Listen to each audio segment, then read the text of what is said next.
여러분, 사도행전 27장 하면은 위기관리 리더십의 대표적인 메시지입니다. 사도행전은 다큐멘터리로 기록된 것이지만 상당히 역동적인 책이에요. 그중에서 바울의 최고 리더십 하면은 거기 27장 전체입니다.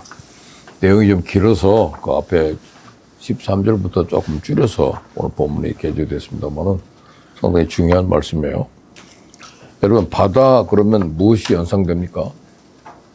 사람마다 바다에서 연상하는 것이 다를 겁니다. 새 해돋이 보려고 동해 바다를 찾아간 사람이나 멋진 저녁 노을을 보기 위해서 서해 바다를 찾는 사람들에게 바다는 아주 맛스러운 것이죠. 해밍웨이와 같은 문학가들에게 바다는 아름다운 소설을 쓰도록 영감을 주는 장소입니다. 세월호 사건처럼 바다에서 큰 아픔을 경험한 사람들에게 바다는 가슴 아픈 곳입니다. 그렇다면 뱃사람들에게 바다는 어떤 곳일까요? 깊은 바다 한가운데서 거센 풍랑을 경험했던 사람들에게는 어떨까요? 바다가 주는 위험은 끝이 보이지 않는 수평선이 아니라 어쩌면 거세게 몰아치는 폭풍우 속의 파도일 겁니다. 거대한 파도가 우리에게 위험으로 느껴지는 이유는 그 앞에서 인간의 지혜나 능력이 한계에 부딪히기 때문이죠. 오늘 우리 부른 찬송이 참 특별한 찬송입니다. 풍랑이 올 때 그래서 과거에 돌파하는 게 아니라 우리를 잘 숨겨달라는 거잖아요. 풍랑이 지나가도록 나를 숨겨주소서. 이게 유명한 400장 찬송입니다. 꼭 기억하십시오. 풍랑은 우리가 그냥 받아쳐서 뚫고 나가는 게 아니라 숨는 거예요. 잘 안위되고 풍랑이 지나가 버리도록. 여러분의 아프게도 지금 많은 풍랑이 닥칠 겁니다. 그때 우리를 잘 지켜주십시오. 보호해 주십시오 하는 찬송이 오늘 찬송인 것처럼 오늘 인생 그 위기 돌파 리더십은 그렇게 체현이 됩니다. 그 거대한 파도가 우리에게 위협으로 자꾸 느끼는 이유는 아까 말했죠. 인간의 지혜나 능력에 한계에 부딪히니까. 아무리 바다에 대한 지식이나 경험이 많다고 하더라도 갑자기 몰아치는 거대한 파도 속에서는 생사를 가름할 수 없는 고된 싸움을 해야 하도록 하고 심지어 그것을 이겨내지 못하고 목숨을 잃는 경우도 있습니다. 그래서 어쩌면 우리 인생을 향해 항해에 비유하고 있는지도 모릅니다. 여기 참으로 힘든 항해를 했던 사람의 얘기가 사도행전 27장에 있습니다. 사도 바울은 예루살렘으로 올라간 이후 힘든 시기를 보내야 했어요. 여러분, 성경이 누가복음하고 사도행전이 누가의 저작입니다. 누가복음 1, 누가복음 2라고 그래요. 누가복음 1은 예수님이 예루살렘까지 가는 거예요. 목적지가 예루살렘 십자가에 못 박히는 것이 최종 목적입니다. 근데 누가복음 2 사도행전은 로마 가는 거예요. 바울이. 근데 고난을 갈 때 공짜로 가려면 방법은 뭡니까? 국비로 가는 길이죠. 국비로 가려면 죄수로 가는 길밖에 없어요. 죄수를 압송해야 되니까 무료로 갈 수 있잖아요. 또 경호원도 대동하고 갈 수가 있는 유일한 길입니다. 그죠? 로마의 백부장이 옆에서 호송 장교로서 보호해가면서 로마까지 가는 마지막에 디스티네이션이 로마예요. 로마까지 가는 길에 큰 풍랑을 만났던 사건이 오늘 22장인데 거기는 죄수의 위치에서 리더십을 발휘해요. 그래야 그들이 무사히 270명이 전원 죽지 않고 그 생명을 건져낸 탁월한 리더십을 오늘서 보게 됩니다. 어떻든 사도 바울은 예루살렘으로 올라가는 이후 참 험한 힘든 시기를 보냈죠. 유대인들에게 잡혀서 죽을 고비를 넘기도 했고 그때 천부장이 개입을 해서 목숨을 건졌지만 끈질기게 고발하는 유대 권력자들에 의해서 무척이나 힘든 싸움을 합니다. 고발당한 바울을 신문한 사람은 한결같이 사도 바울이 아무 죄가 없는데 돈만 좀 내면 그냥 풀어주고 싶은데 바울이 분명히 예루살렘으로 올 때는 많은 헌금을 모아가지고 왔다는 얘기를 들었는데 이 돈을 안 줘요. 그래서 거기서 3년 동안이나 체포해가지고 다 죄도 정하지 않은 채 구금시켰다가 지금 할 수 없이 자기가 로마 시민권자이기 때문에 로마 황제에게 내가 재판을 받겠다니까 내보내줘야 되는 상황입니다. 그래서 거기 벨릭스 총독, 유명한 아그리빠 왕, 이런 분들이 많이 있는데 정치인들이 판단할 때 이 사람은 죄가 없어요. 무죄입니다. 근데 그냥 내주고 싶은데 앞에 성경에도 나옵니다만은 돈만 좀 주면 그냥 가지고 싶은데 돈을 안 주니까 그다음에 정치는 항상 물질과 관계가 있습니다.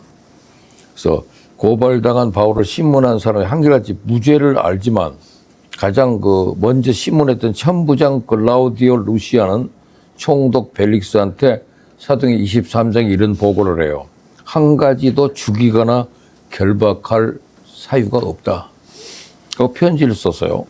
벨릭스 총독 역시 바울에게도 죄를 찾아내지 못했지만 사도행전 24장 26절을 보니까 돈을 받을까 하여 그 말이 나와 있어요. 마음으로 바울을 2년 동안이나 구금해 뒀습니다. 구금해 두는 건 불법이에요. 벨릭스의 뒤를 이어 유대 총독으로 부임한 베스도하고 아그리빠 왕 역시 직접 바울을 신문했지만 죄를 찾아내지 못하고 만일 바울이 사도행 26장 30절에 이런 말이 있어요. 바울이 가이사 황제에게 상수하지 않았다면 석방될 수 있었을 것이라고 결론을 내립니다. 이 가이사는 로마의 시저죠. 시저를 가이사라고 부릅니다. 어느 누구도 바울에게도 죄를 찾지 못했지만 유대인들은 끈질기게 바울을 고발했고 바울은 결국 가이사 황제에게 고소하는 길밖에 없음을 알고 가이사 황제에게 고소해서 로마에 가서 재판을 받게 됩니다. 오늘 본문은 로마 황제에게 고소한 바울이 비록 미결수지만 죄수의 몸으로 로마에 호송되는 과정을 얘기하고 있습니다. 우리가 교도소에 설교로 갈 때도 딱 가서 보면 이 사람들 머리가 그냥 기른 채로 있으면 미결수들 모임이에요. 머리를 깎고 있으면 기결수입니다. 그러니까 미결수로 있는 상태라 그 말이죠. 저 옛날에 저희 형님도 감옥에 있어서 면회를 가보면 아직도 머리가 기른 상태예요. 미결이야. 1심, 2심, 3심까지도 결정이 돼야 되니까 감옥에 되게 6개월씩 되게 있어요. 그때까지는 머리를 안 깎습니다. 미결수예요. 아직 재판이 걸리지 않았다는 말이죠. 그래서 근데 미결수지만 로마로 이제 호송을 해야 되잖아요. 그럴 때 사도 바울은 그때 사도행 27장에 보면 맨 앞에 이름이 나옵니다. 27장 1절에 아구스도의 백두장 율리오란 백두장이 그를 호송한다고 나와 있어요. 그리고 백부장과 함께 로마로 호송하는 데는 그냥 한 사람만 보낼 수 없으니까 같은 죄들을 여러 명 같이 호송을 하게 돼요. 아마도 그들은 중대한 범죄를 저질러 사형 선고를 받은 사람들로 로마로 호송될 이유는 콜로세움과 같은 원형 경기장에서 검투사들과 싸우거나 맹수들과 싸우다가 죽어야 될 운명에 처한 사람들입니다. 로마 시민들의 오락거리에 불과한 사람이죠. 그러나 사도 바울은 본인을 미결수고 신분이 로마 사람이에요. 로마 시민권을 가진 사람입니다. 그래서 백부장은 다른 죄수들에 비해서 이 바울에게 상당한 친절을 베풉니다. 근데 백부장의 친절과 달리 로마로 가는 길이 쉽지 않아요. 처음 가이샤라라고 하는 데는 빌립보로 가는 그 가이샤라란 말은 황제의 이름을 따서 세운 도시예요. 가이샤라, 빌립보란 말 들어보셨죠? 가이샤라. 그 가이샤라를 출발해서 무라라는 곳에 이리까지 바울이 탄 배가 순항합니다. 거기까지 타고 간 다음에 배를 또 갈아타요. 큰 배로. 아드라모테노라는 배는 크지 않은 배일지라도 소아시아 연안을 따라 항해하는 것이기에 거기까지 오는 데는 큰 무리가 없었습니다. 근데 무라에서부터는 제법 큰 국제 항구로서 이집트에서 오는 곡물을 로마로 보내는 역할을 합니다. 거기서 에게를 거쳐 로마로 가기 위해서는 큰 배로 항해해야 됩니다. 배들도 갈아타야 돼요. 죄 싣고 가면서 더 큰 배에다 실어서 로마까지 가는 거니까. 이집트의 알렉산드리아에서 온 큰 배로 갈아탑니다. 근데 알렉산드리아 배를 타고 가더라도 그 길이 쉽지 않아요. 7절에 보면 무라에서 에게를 거쳐 가기 위해서 니도 쪽으로 갑니다. 그리고 천천히 갑니다. 아마도 순풍이 아니라 맞바람이 불어온 까닭에 예정했던 대로 갈 수가 없었죠. 간신히 니도에 도착했지만 여전히 바람이 도와주지 않습니다. 성경에는 풍세가 허락지 않아 결국 에게를 통과하지 못하고 지중해 쪽으로 방향을 틀어 살몬의 앞을 지나 그레데 해안을 바람막이로 삼고 겨우 미항에 도착합니다. 그래서 이 사도행전은 거의 다큐멘터리 스타일로 기록이 되어 있어요. 거기에 그치지 않고 생각했던 것보다 일정이 늦어지면서 더 이상 항해하기 힘든 시기가 됩니다. 우리는 태평양을 건너서 미국까지 가려면 얼마나 걸립니까? 되게 옛날에 석 달씩 걸렸다고 그러더라고요. 우리 옛날에 우리 가르쳤던 박윤서 목사님은 석 달 동안 배를 타고 가면서 신약 성경을 100번을 읽었다고 그러더라고요. 그만큼 긴 시간을 겁니다. 근데 이 지중해 좀 가볍잖아요. 이쪽에서는 지중해를 가는 거. 그 에게를 지나서 지중해로 가는 겁니다. 풍세가 더 허락질 않아서 에게를 통과 못하고 지중해 쪽으로 방향을 들어갔다. 그러다 간 동네가 항구 이름이 미항이라는 항이 있습니다. 미항은 아름다운 항구죠. 근데 거기서 그치지 않고 생각했던 것보다 일정이 늦어지면서 항해하기가 힘들어요. 그래서 9절에서는 여러 날이 걸려 금식하는 절기가 이미 지났으므로 항해하기가 위태한지라. 그죠? 중동 사람들은 라마단이라는 기간이 상당히 어렵잖아요. 금식하는 기간이잖아요. 유태인들도 금식하는 기간이 있어요. 그래서 이 10월이 넘어선 듯한데 겨울로 접어들면서 항해하기가 어렵습니다. 그렇다면 당연히 항해를 멈춰야 돼요. 그러면 겨울은 여기서는 과동한다 그럽니다. 겨울은 지난 다음에 계절이 바뀐 다음에 이동하는 게 좋아요. 근데 장사하는 사람들 입장에서는 빨리 가서 팔아야 돈을 벌기 때문에 서두르게 되잖아요. 그래서 알렉산드리호는 굉장히 큰 배인데 미항은 항구가 크지 않아서 알렉산드리아호라는 큰 배가 머물기는 적당치 않습니다. 그래서 겨울나기에 조금 편리하고 큰 피닉스라는 곳으로 가려고 했어요. 근데 미항에서 피닉스까지는 약 65km 정도 떨어져 있습니다. 당시 항해 술로도 하루면 충분히 이동할 수 있는 거리인데 65km니까. 그런데 가려는 말도 여러 마리 좀 오고 갑니다. 그러니까 미항에 도착하니까 바울은 비록 죄수의 입장이지만은 지도자예요. 거기서는 자기는 사형수 같은 사람이 아니란 말이에요. 정치범이야 일종의. 그래서 미결수이면서 로마 시민권자로서 당당히 로마 황제에게 재판을 받으러 가니까 그가 여러분이요 내가 보니 이번 항해가 화물과 배만 아니라 우리 생명에도 큰 타격과 많은 손해를 끼치리라 하면서 10절에 그 말을 해요. 작고 불편하더라도 미항에서 겨울을 지내고 난 다음에 봄에 갑시다. 이렇게 제안을 합니다. 그렇지 않으면 크고 안전한 피닉스에 가서 여기서 겨울을 지내기에 위험을 무릅쓰더라도 항해를 계속할 것이냐 아니면 그냥 미항에서 조금 불편한 항구지만은 여기 있는 것이 낫겠는가 하고 물어보니까 결정은 누가 해요? 로마의 백부장이 합니다. 백부장은 요즘 같으면 대령급이에요. 대령급. 지휘관이기 때문에 그가 결정을 해요. 백부장은 로마 당국의 지시를 받고 이번 항해 주도권을 갖고 있습니다. 그래서 죄인들을 호송하는 일도 백부장이 맡고 그 배에 실린 이집트에서 생산된 곡물을 로마까지 운반하는 책임도 백부장이 맡습니다. 백부장은 피닉스까지 항해를 계속하는 것으로 결정을 내려요. 물론 선장과 선주의 말을 참고로 결정하기도 하지만은 어쩌면 하루도 빨리 곡물을 로마로 운송해야 되기 때문입니다. 그게 백부장과 선장과 선주의 일치된 마음입니다. 여러분 혹시 그 포세이돈 애드벤처라는 영화 본 적 있습니까? 배가 뒤집어져 버렸던 사건이죠. 되게 그 배가 뒤집어진 데 원인은 되게 선장과 선주와의 싸움에서 나와요. 선장은 가니까 해일이 닥칠 것 같으니까 못 가겠다 그랬더니 선주가 빨리 가서 크리스마스 때 풀어야 물건을 팔잖아요. 그러니까 그때 가야 되니까 가라. 이게 두 사람의 갈등이 꼭 생깁니다. 역사를 이끌 때도 마찬가지입니다. 상황으로 봐도 국정이 어렵다. 이번에 선거 치르면 안 됩니다. 암만 얘기해도 아니야 이번에 밀어붙여 하는 세력이 꼭 있는 겁니다. 그래서 선장, 선주하고 백부장하고 마음이 일치돼서요. 선장과 선주 입장에서 하루라도 빨리 항해 일정을 당기면 자기들에게 돌아오는 유익이 많습니다. 결과가 어때요? 처음에는 남풍이 순하게 부니까 아이고 결정을 잘했구나. 근데 남쪽 해안을 따라가면 쉽게 피닉스까지 갈 것이라고 생각을 했습니다. 그러나 그런 생각이 결코 오래가지 않은 것은 그때 마침 무슨 바람이 불었다고 그래요? 광풍이라고 그랬잖아요, 광풍. 광풍은 미친 바람 아닙니까? 생각지도 않았던 갑자기 태풍이더라고요.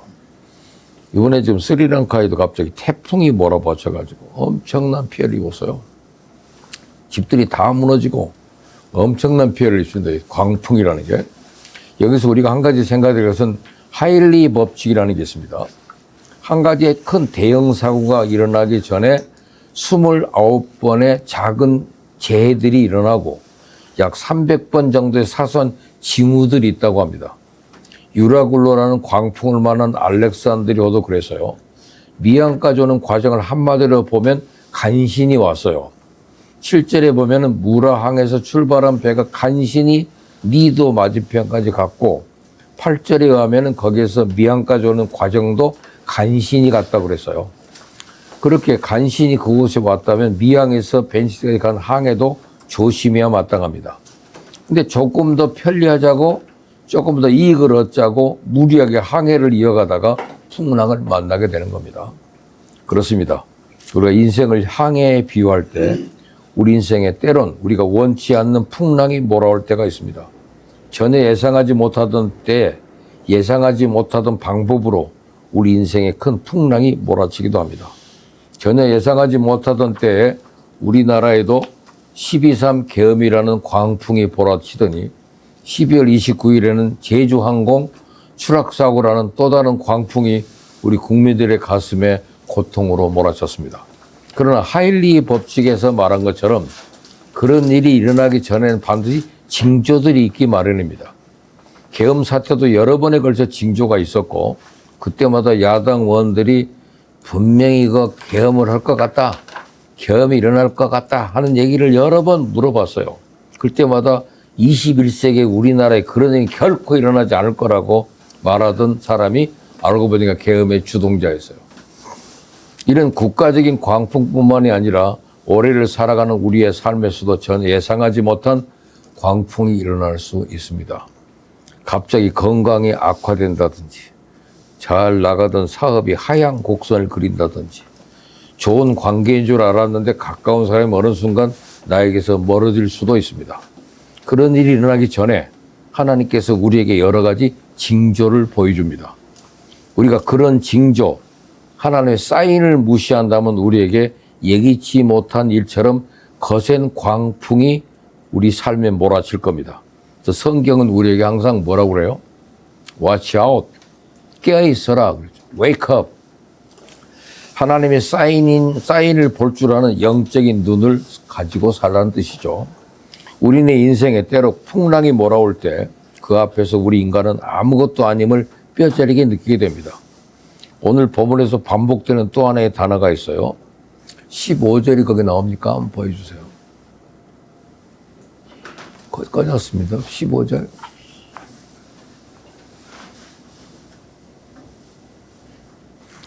(15절에) 가면 광풍이 일어나니까 아무리 키를 움직여도 뜻한 대로 가지 않고 배가 광풍에 밀려 쫓겨간다는 거예요. 15절에 그랬죠. 배가 밀려 바람을 맞춰갈 수가 없어서 가는 대로 두고 쫓겨가다 그랬죠. 응? 17절에 뭐라고 그랬어요? 끌어올리고 줄을 당기고 선체를 둘러감고 스르디스란 말은 암초입니다. 암초에 걸릴까 두려워하여 연장을 내리고 거슬러 쫓겨갔다 그랬네요. 쫓겨갈 뿐. 할 수 있는 일이 아무것도 없어요. 어쩌면 그 배의 선장이나 선주는 수많은 시간을 바다에서 보냈을 겁니다. 바다에 대해서는 잘 알아요. 위험에 처할 때 어떻게 해야 되는지 경험을 통해 배웠을 겁니다. 그런데 광풍이, 뜻하지 않았던 바람이 광풍이에요. 오라지가 그동안 알고 있던 지식이나 경험이 아무런 소용이 없습니다. 그래서 풍랑이 밀어붙이는 대로 배가 끌려갑니다. 어떻게 해볼 도리가 없어요. 17절에서는 배 안에 있는 연장을 다 내렸습니다. 이 말은 끌려가지 않도록 닻을 내렸다는 뜻이기도 하지만은 배에서 사용하는 그릇이나 물건들을 버렸다는 뜻입니다. 18절에서는 배에 싣고 가던 짐을 바다에 풀어버렸고 쓰던 기구들도 자기 손으로 다 버립니다. 그들에게는 이제 소망이 없어요. 20절에 뭐라고 그래서요? 여러 날 동안 해도 별도 보이지 않고 흥황 그대로 있음에 구원의 여망마저 없어졌더라 그랬어요. 근데 그 배 안에는요, 엄청난 곡식이 들어있었어요. 근데 이 사람들은 그 배에 타서도 그 토하고 막 이러다 보니까 아무것도 먹지를 못해요. 응? 배에는 곡식이 잔뜩 있는데 본인들은 먹지를 못한단 말이에요. 여러분 어떻습니까? 우리가 아무리 많은 걸 알아도, 많은 걸 가졌다 해도 인생의 풍랑을 만났을 때 그게 아무것도 아님을 그때 알게 됩니다. 여러분 이런 얘기 들어보셨습니까? 공부를 많이 한 선비가 과거 시험을 보기 위해서 한양으로 가던 중에 나룻배를 타고 강을 건너게 됐답니다. 선비는 자신이 많이 공부한 것을 자랑하고 싶어서 사공에게 물어봅니다. 여보게 사공, 논어를 읽어보셨는가? 사공, 논어가 뭔지도 몰라요. 아니, 논어를 모르다니 그 몸만 살아있는 것이 자네 정신은 죽은 것이나 다름없네 하고 사공을 질책했습니다. 나룻배가 강 중간쯤 왔을 때 갑자기 바람이 불더니 배가 휘청거립니다. 그러자 사공이 선비에게 물어봤습니다. 선비님, 혹시 헤엄칠 줄 아세요? 배가 뒤집어질까 사색이 된 선비가 나는 평생 공부만 해서 헤엄칠 줄 모른다네. 그러니까 사공이 말합니다. 그렇다면 선비님은 이 배가 뒤집히면 죽은 목숨이나 다름없네요. 그랬어요. 여러분, 뭘 좀 안다고 잘한 건 없습니다. 뭘 좀 가졌다고 그만할 것도 없고, 인생의 풍랑이 일면 내가 가지고 있는 것이 아무짝에도 쓸모 없어질 때가 있습니다. 풍랑이라는 자연의 힘 앞에 우리 인간은 한없이 무력한 존재일 뿐입니다. 아무리 많은 항해의 경험과 지식이 있다고 하더라도, 아무리 많은 곡식을 산더미처럼 쌓아놨다 하더라도 생명을 살리는 일에는 무용지물일 뿐입니다. 그걸 한마디로 뭐라고 그랬어요? 구원의 여망마저 없어졌더라. 그래서 모두가 구원의 여망을 잃었을 때 그들 가운데 죄수인 바울이 나와서 뭐라고 그래요? 22절 보세요. 내가 너희를 구하니 이제는 안심하라. 여러분 안심하라. 나는 내게 말씀하신 그대로 되리라고 하나님을 믿노라. 25절이 그겁니다. 어디를 둘러봐도 구원의 여망이 보이지 않을 때 우리에게 희망은 오직 하나님께 있습니다. 여러 날 동안 해도 보지 않고 별도 보이지 않는 상황에서 오직 무서운 풍랑과 거센 파도만이 온 바다를 집어삼킬 듯 거세게 불어닥치는 상황에서 사도 바울은 하나님의 음성을 들었습니다. 구원해 주신다는 음성이죠. 내가 너를 지켜주겠다는 약속의 말씀을 들었어요. 그렇습니다. 세상 어디를 둘러봐도 아무것도 보이지 않을 때 내 가슴을 짓누르는 엄청난 두려움이 나를 휘감고 있을 때 구원의 빛은 하늘로부터 주어집니다. 하늘의 하나님께만 구원의 여망이 있습니다. 풍랑은 위기와 불확실성을 상징하는 겁니다. 우리가 살아갈 때 뜻하지 않는 위기라는 풍랑이 몰아칠 수 있습니다. 언제 갑자기 코로나가 닥칠 줄 알았나요? 우리가 지금 몇 년 동안 얼마나 큰 고생을 해서 온 인류가 고생을 했잖아요. 그 풍랑 속에서 내가 알고 있는 것이 아무짝에도 쓸모없어질 수도 있습니다. 어디로 가야 할지, 무엇을 해야 할지 전혀 알지 못해 더욱 두려울 수도 있습니다. 그러나 우리에게는 천지를 창조하신 창조주 하나님이 계십니다. 풍랑을 잔잔케 하는 예수님이 우리의 구주가 되십니다. 예수님을 우리 인생의 주인으로 항해하는 우리 인생의 배의 선장으로 모신다면 우리가 죽게 된 것을 돌아보지 않습니까? 라고 절규할 수밖에 없는 상황에서도 우리에게 구원의 길을 보여줍니다. 구원의 길을 열어주셔요. 여러분, 올해 우리의 삶에 그런 풍랑이 없기를 소망합니다. 아멘. 그러나 예기치 못한 순간에 우리에게 크고 작은 풍랑이 일어날 수 있어요. 풍랑을 예방하는 방법은 하나님의 사인을 무시하지 않는 겁니다. 우리 욕심이나 우리 고집대로 살 때 하나님께서 우리에게 그러면 안 되라고 사인을 줍니다. 욕심에 눈이 가려 고집대로 밀고 가려다가 그 사인을 보지 못한 어리석은 되지 말고 풍랑이 내 삶에 밀어 작힐 때는 주위를 둘러보지 말고 우리 시선을 하늘로 향해야 됩니다. 주위를 둘러보면 구원의 여망이 보이지 않아요. 오늘 구원의 여망은 오직 하나님께 있습니다. 때로는 주님이 이끄시는 길로 가더라도 풍랑을 만날 수 있습니다. 주님의 제자들이 그랬던 것처럼 주님이 가라 하시다 가는 길에도 풍랑을 만날 수 있어요. 때로는 요나처럼 불순종하다가 풍랑을 만날 수도 있고 오늘 보면 알렉산드리아처럼 선장이나 선주의 욕심 때문에 또 백부장처럼 잘못된 판단 때문에 그리고 하나님의 사인을 무시하다가 풍랑을 만날 수도 있습니다. 어떤 순간에든 우리의 구원은 오직 하나님께만 있음을 기억하고 아무리 삶이 힘들고 어려울지라도 하나님께 손 내밀고 하나님의 도우심을 구하면 하나님께서 우리의 손을 붙잡아 주시고 풍랑과 거센 파도에서 건져줄 겁니다. 갑자기 이렇게 광풍이 몰려온 것 같을 때는 문득 회사에서도 오늘 찬송 400장을 부르세요. 찬송 부르면서 예비하는 마음으로 대기를 해야 되겠죠. 그래서 오늘 이제 말씀의 중심인 인생에 불어닥친 풍랑, 위기를 돌파하는 리서듭을 말씀드리려고 합니다. 지금 유라굴로의 광풍 앞에서 여러분 희망찬 새해가 밝았습니다. 기업을 경영하고 가정을 이끄는 여러분의 항해에 올 한 해는 순풍만이 불기를 진심으로 축복합니다. 아멘. 그러나 바다를 업으로 하는 선장이 풍랑을 피할 수 없듯 인생과 경영의 현장에도 예기치 못한 폭풍이 닥쳐오곤 합니다. 오늘 본문에 유라굴로라는 무시무시한 광풍이 등장합니다. 14일 동안이나 해와 별이 보이지 않고 구원의 여망마저 사라진 절체절명의 위기였어요. 하지만 이 난파선과 같은 상황 속에서 죄수의 신분이었던 바울은 진정한 선장보다 더 빛나는 리더십을 발휘했습니다. 오늘 저는 여러분과 함께 인생의 풍랑을 만났을 때 크리스찬 리더가 어떻게 그 파도를 넘어설 수 있는지 바울의 리더십을 통해서 배우려고 합니다. 첫째, 풍랑의 원인을 따져봅니다. 9절부터 12절을 보니까 전문가와 다수의 소리를 맹신하지 말라. 금년도 뭐 경제 전문가들이 나와가지고 금년은 이런 문제가 있을 것 같습니다. 뭐 여러 가지 얘기가 나오고 그럴 거예요. 전문가와 다수의 소리를 맹신하지 마라. 9절에 보니까 바울이 이번 항해가 위험하다고 경고하니까 11절에 백부장이 선장과 선주의 말을 바울의 말보다 더 믿더라 그랬어요. 여기서 우리는 경영의 위기가 어디서 시작되는지 봅니다. 당시 선장은 전문가였고 선주는 자본가입니다. 백부장은 이들의 말과 피닉스 항구로 가서 겨울을 나자는 다수의 여론을 따랐어요. 그것이 합리적이고 경제적으로 보였기 때문입니다. 전문가의 의견, 자본가의 의견, 다수의 의견. 경영인 여러분, 우리는 종종 데이터, 전문가의 조언, 그리고 다수결의 논리를 하나님 말씀보다 앞세울 때가 있습니다. 물론 전문성은 중요합니다. 그러나 영적인 통찰력 없는 전문성은 때로 우리를 유라굴로의 한복판으로 몰고 갑니다.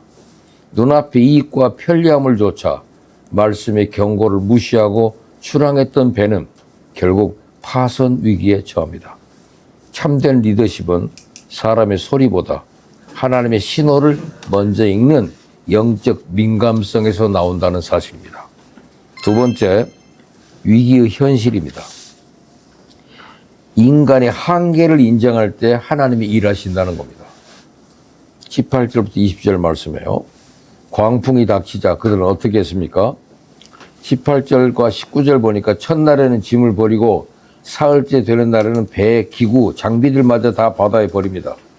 살기 위해 자신들의 자산을 포기하는 겁니다.